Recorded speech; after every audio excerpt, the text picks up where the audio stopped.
Most people move through life under a dangerous misconception. They believe that to speak is to be powerful.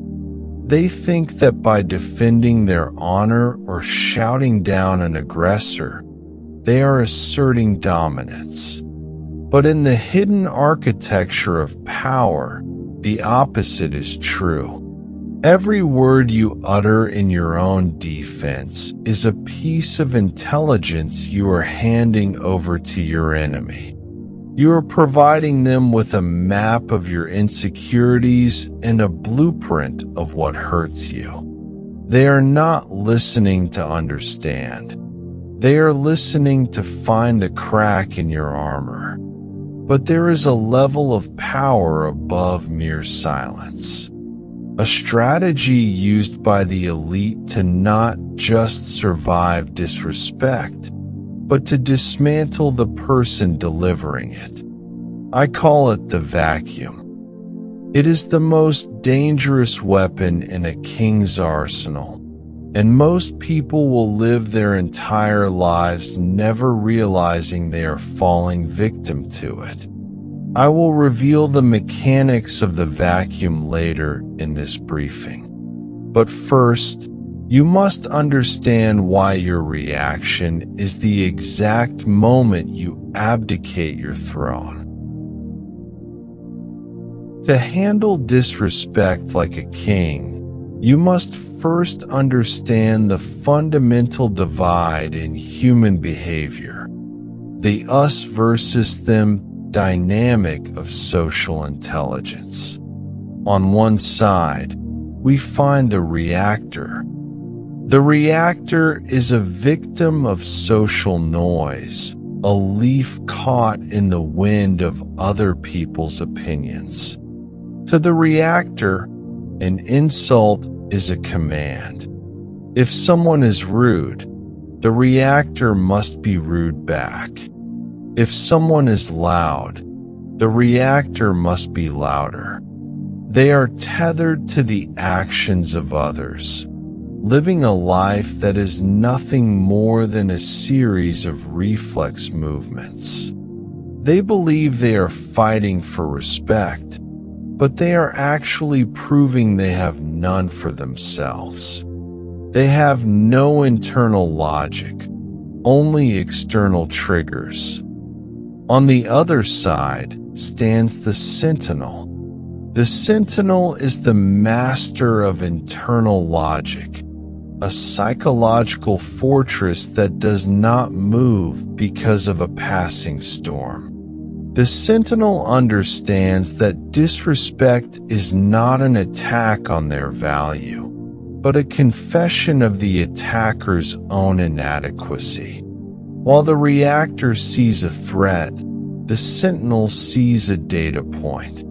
They observe the disrespect, they categorize the source, and they choose, with cold, surgical precision, to offer nothing in return. This is the philosophy of sovereignty. It is the realization that your internal state is a gated kingdom, and you are the only one with the keys. When you choose the path of the Sentinel, you are not being passive. You are engaging in the highest form of active psychological warfare, the refusal to be moved. Throughout this briefing, we will dismantle the tactics of the reactor and rebuild your mindset into that of a king. We will explore why the most powerful thing you can do when faced with a coordinated strike against your dignity is to say absolutely nothing. This is not a dive into theory. This is a masterclass in social survival. Stay sharp. Stay logical. To master your silence, you must build your foundation upon 8 unshakable truths. The first pillar is the empty stage strategy. To implement it, You must understand the nature of the performer. Every individual who hurls a public insult is an actor seeking an audience. They require your reaction to validate their existence. Without your anger, they are simply standing on an empty stage, shouting at shadows. When you refuse to respond, you are removing the spotlight. This begins the creation of a psychological void. The disrespecter expects a duet, a back and forth of vitriol that sustains their momentum. By offering nothing, you force them to realize they are performing for a crowd of zero. But as we move deeper into the 8 pillars, you will see how this void evolves into the lethal vacuum protocol that forces an enemy to defeat themselves. The second pillar is the art of conversational hijacking and the pause. Most social interactions move at a frantic pace, driven by the anxiety of the reactor. When someone interrupts you or drops a subtle barb, the common reflex is to fill the air immediately. This is where the Sentinel utilizes conversational hijacking. The tactic is simple yet devastating: the 4-second pause. When the insult is delivered, do not look away.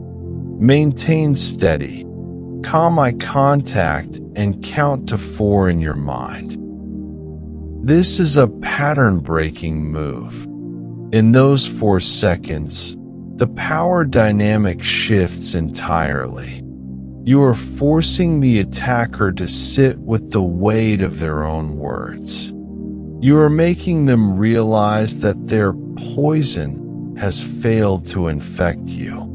By the time the 4th second passes, the silence has become so heavy that the attacker often begins to stammer or backpedal.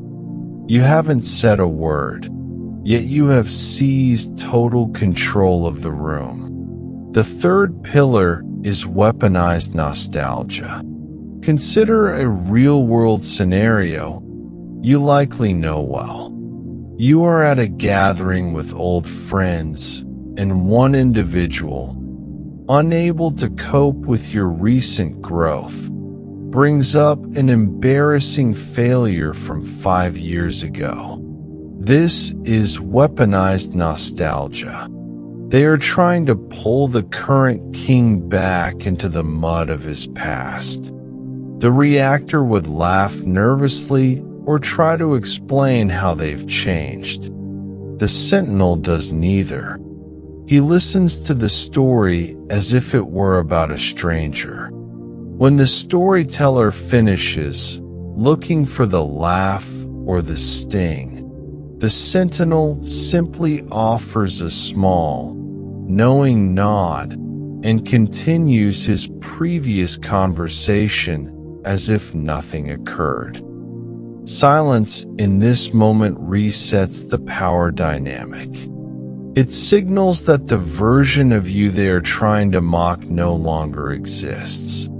You are not anchored to your past, and their attempt to use it against you has only revealed their own stagnation. The 4th pillar is the source audit. This pillar is grounded in the universal laws of Marcus Aurelius, who famously noted, "The best revenge is to be unlike him who performed the injury." Before you allow a comment to reach your heart, perform a source audit. Is the person disrespecting you a master of their own life? Are they a person of high character and accomplishment? If the answer is no, then their words are legally and logically void. You would not seek financial advice from a beggar, Why would you seek an identity from a critic? A king understands that an insult from a person of low character is actually a hidden compliment. It is a confirmation that you are no longer like them. Your silence is the final seal on that separation. The fifth pillar is the gray rock, neutralization. In the world of behavioral psychology, we use a technique called the gray rock.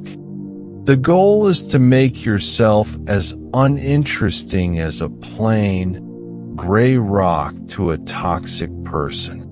You provide short, non-committal answers like, "I see," or "perhaps," but mostly, you provide silence.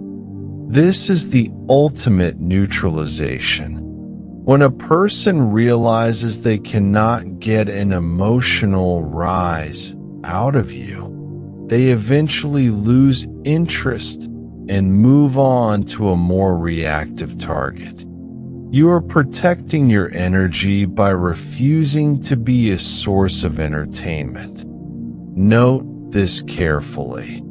The gray rock is merely the precursor to the most dangerous sign we will discuss in Pillar 7. It is your defensive shield, but soon you will need to recognize the snake that tries to bypass it. The sixth pillar is the social mirror.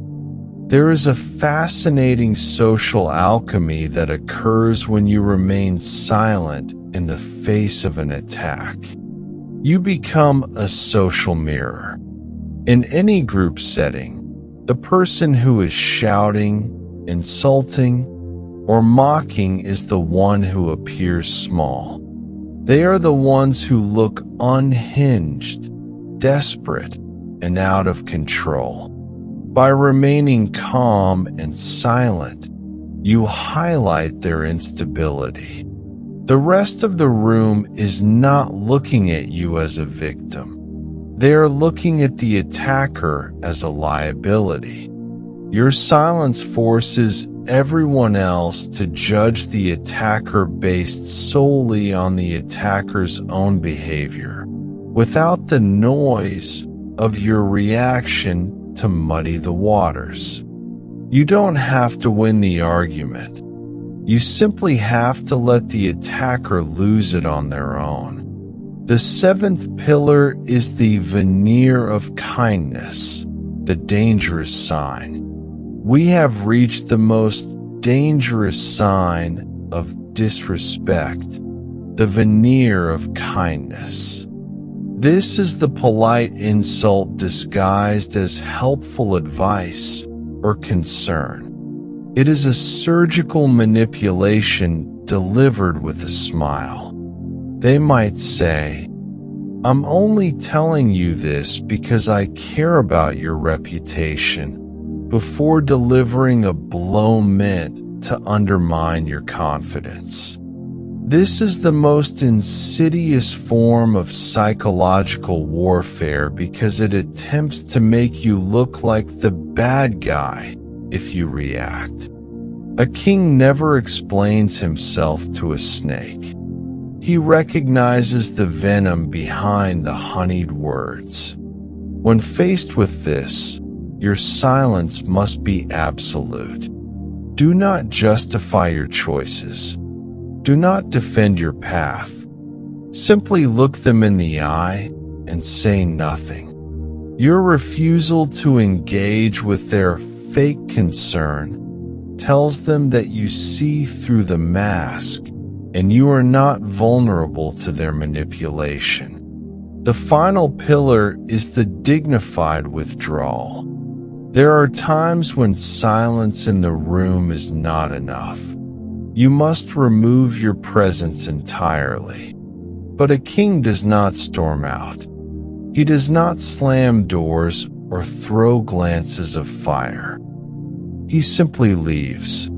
He concludes his business, offers a polite but cold nod, and exits the space with total, heavy silence.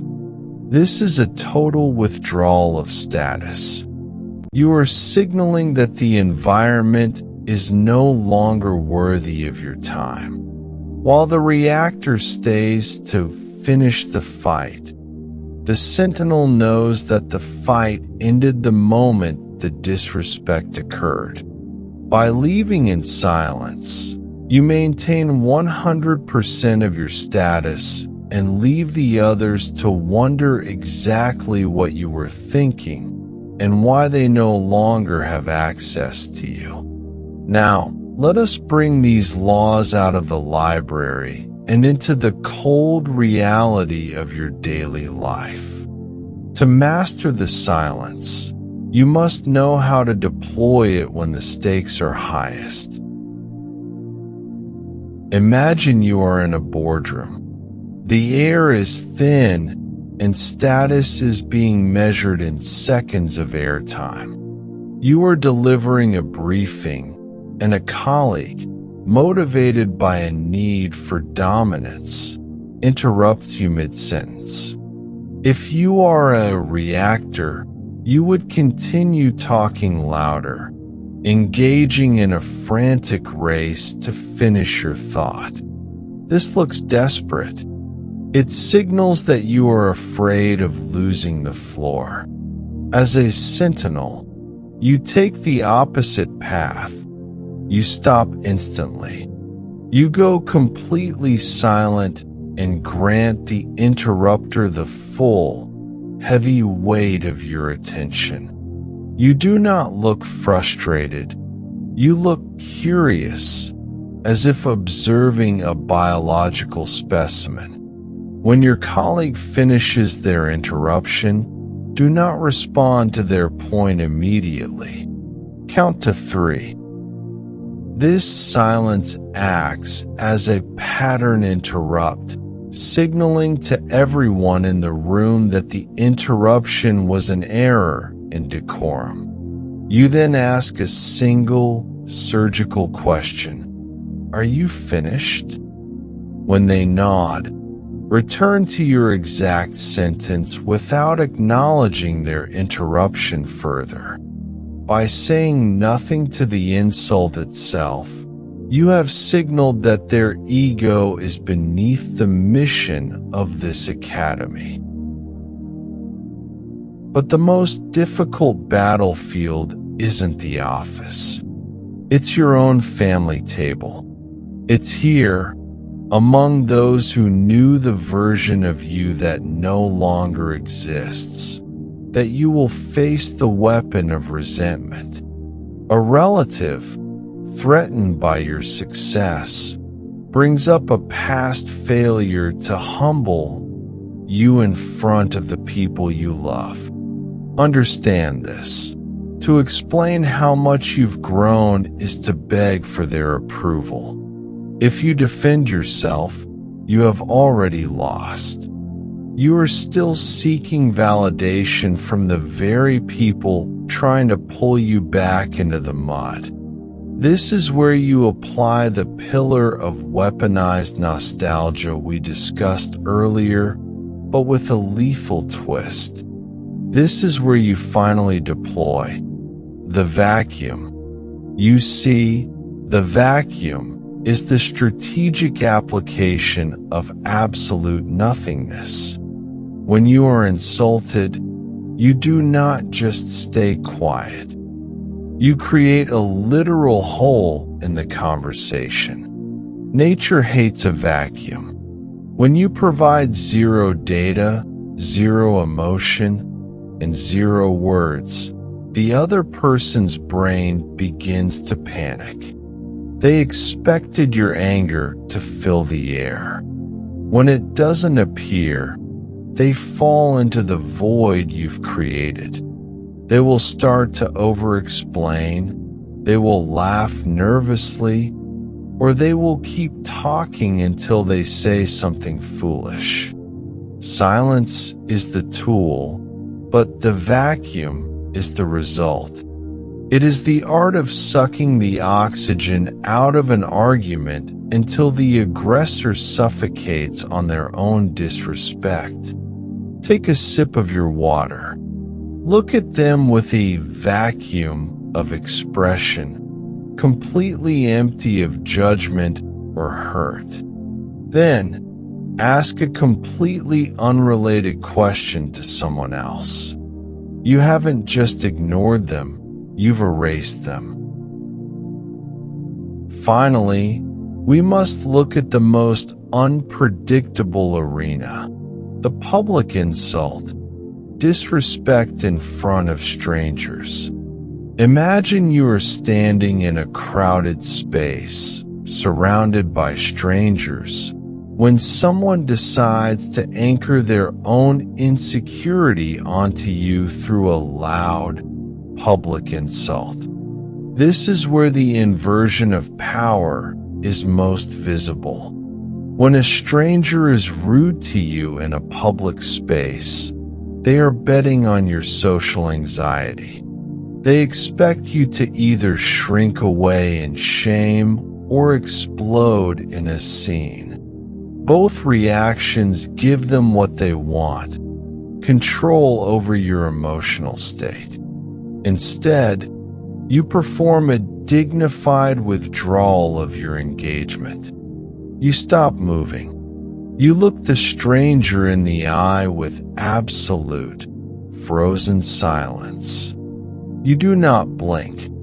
In a public setting, the person who is quiet and unmoving is the one who holds the gravity of the room. The stranger will continue to talk, becoming more agitated as they fail to get a response.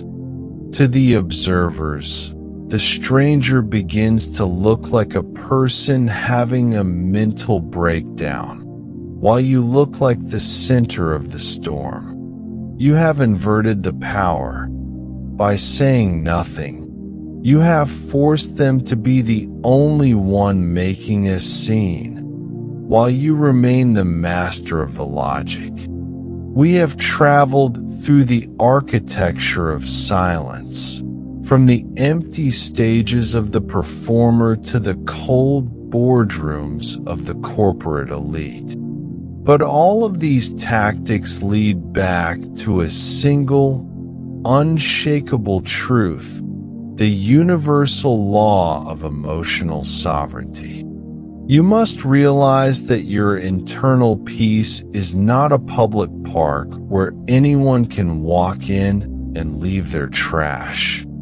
It is a gated kingdom. Your attention, your anger, and even your acknowledgement are high-value assets. When you react to disrespect, you are granting a stranger a permit to build inside your mind. You are giving them a privilege they have not earned. Sovereignty means understanding that no one can take your dignity. You can only surrender it through a reaction. A king does not seek respect from the world. He maintains a level of self-respect so high that the world's noise cannot reach the throne. Silence is not just a strategy. It is the ultimate expression of a person who knows their own value and refuses to negotiate it with those who seek to diminish them. Now, the choice is yours. Will you remain a reactor, pulled by the strings of every passing insult? Or will you become the sentinel of your own life? If you are ready to claim your seat in this academy, if you are deciding, right here and now, to take your power back from the envious and the small-minded, I want you to prove it. Go to the comments right now and type the word king. By doing so, you are signaling to the algorithm and to this community that you are no longer a victim of social noise. You are a master of your own logic. Let the world see that the sentinels are rising. The path to mastery is long, and the world will continue to test your silence. Do not be discouraged by the noise. Be encouraged by your ability to remain still within it. To ensure you do not miss our future briefings on human behavior and the hidden laws of power, subscribe to the Logic Sentinel. We are building a fortress of high-stakes social intelligence, and your seat is reserved. Review your notes. Practice the pause. And above all else, stay sharp. Stay logical.